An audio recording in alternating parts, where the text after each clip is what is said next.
السلام علیکم، میں شیخ خالد نور، جنرل سیکرٹری جامع لائنس مارکیٹ ایسوسی ایشن۔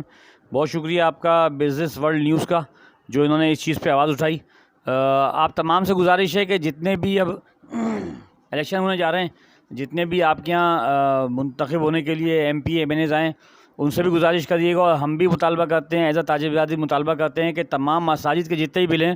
ان کو ٹیکس سے مستثنیٰ قرار دیا جائے۔ اس کا باقاعدہ اسمبلی سے بل پاس کرایا جائے، یا جس طریقے سے بھی ہو سکے وہاں سے کرایا جائے اس کو، تاکہ یہ مسجد کے بلوں کے اوپر جو surcharge, income tax, sale tax, general tax, uniform tax اور پتہ نہیں 85 قسم کے ٹی وی ٹیکس، اس طرح کے ایڈیشنل جتنے بھی چارجز لگائے جا رہے ہیں اس کو بالکل مستثنی، بلکہ میری تو ذاتی خواہش یہ ہوگی کہ مسجدوں کی تو بجلی بالکل ایگزیم کی جائے، فری کی جائے۔